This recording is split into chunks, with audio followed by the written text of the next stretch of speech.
YCP అధినేత జగన్ పై మాజీ MLA Varma fire అయ్యారు. ఎన్డీఏ ప్రభుత్వం చేస్తున్న అభివృద్ధిని చూడలేక జగన్ కు పిచ్చెక్కుతుందని విమర్శించారు. పీపీపీ మోడల్లో సీఎం చంద్రబాబు మెడికల్ కాలేజీలు కడుతుంటే ఎందుకు విమర్శిస్తున్నారని ఆయన ప్రశ్నించారు. జగన్మోహన్ రెడ్డి గారు ఆయనకి పని పాటు లేక 11 సీట్ల గురించి జ్ఞాపకం చేసుకుని పిచ్చెక్కి ఆయన తిరుగుతూ ఉన్నాడు. నేను సూటిగా అడుగుతున్నాను, పీపీపీ మోడ్లో చంద్రబాబు నాయుడు గారు మెడికల్ కాలేజీలు కడుతుంటే మీరు విమర్శిస్తున్నారు.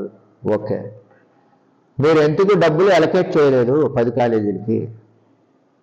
వచ్చిన మెడికల్ కాలేజీకి ఒక జీవో ఒక శాంక్షన్ వచ్చినప్పుడు చట్టం ఏం చెప్తుందంటే ఆ కాలేజీలకు సరిపడా ఫండ్ అటు ట్రాన్స్ఫర్ అయ్యాకనే శంకుస్థాపన చేయాలి, ఫౌండేషన్.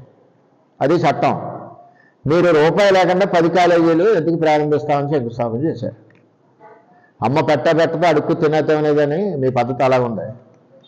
ఈవేళ చంద్రబాబు నాయుడు గారు ఆ కాలేజీల ద్వారా ఏదైతే గవర్నమెంట్లో ఏదైతే ప్రొసీజర్స్ ఉన్నాయో గవర్నమెంట్ మెడికల్ కాలేజీలు అదే పద్ధతిలో గవర్నమెంట్ కంట్రోల్లో పెట్టుకుని పీపీపీ మోడ్లో పెట్టుబడులు ప్రైవేట్ పార్ట్నర్షిప్ మోడ్లో ఇస్తున్నారు. తప్పేంటది? మరి నువ్వు డబ్బులు అలాట్ చేసి ఉంటే ఈరోజు ఈ ప్రాబ్లం లేదు కదా. ₹1 ఇవ్వకుండా ఆ కన్స్ట్రక్షన్ చేసిన వాళ్ళు బిల్లులు ఇవ్వకుండా అవన్నీ ఇప్పుడు ప్రభుత్వం నెత్తి మీద వేసేసి ఈవేళ మీరు చేసే కార్యక్రమాలు 1 కోటి సంతకాల కార్యక్రమాలు. ఏంటి 1 కోటి సంతకాల కార్యక్రమం? పిఠాపురాన్ని 1000 సంతకాలు అవ్వలేదు. ఈవేళ మీరు తిరుగుతా 1 కోటి సంతకాల కార్యక్రమం చేస్తాం. ఈవేళ దానివల్ల ఏంటంటే 70 బెడ్డెడ్ హాస్పిటల్ అక్కడ పీపీపీ మోడ్లో పెడుతున్నారు, యోగా పెడుతున్నారు, ఆయుర్వేదం వైద్యం పెడతా ఉన్నారు, అదేవిధంగా పేదవారికి ఉచిత వైద్యం అక్కడ పెడతా ఉన్నారు. ఇన్ని కార్యక్రమాలు పీపీపీ మోడ్లో ఇంక్లూడ్ చేసి ప్రజలకి ఉపయోగపడే విధంగా చేస్తూ ఉంటుంటే ఈరోజు మీరు విమర్శలు చేయడం, 1 కోటి సంతకాలు నీకు 1 కోటి సంతకాలు అయితే 50 సీట్లు వచ్చినాయి. ఇంట్లో కూర్చొని సంతకాలు పెట్టించడం కాదు, ప్రజలు హర్షిస్తున్నారు. ప్రతిపక్షం జగన్మోహన్ రెడ్డి బాధపడుతున్నాడు, ఈ కాలేజీలు ఇలాగా కట్టేస్తున్నారు, కట్టకుండా నేను వదిలేస్తే బాగుండని. ఇది కరెక్ట్ కాదు.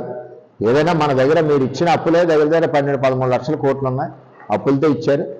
ఈ రాష్ట్రాన్ని ముందుకు నడపాలి కాబట్టి ప్రైవేటు భాగస్వామ్యం కూడా కావాలి.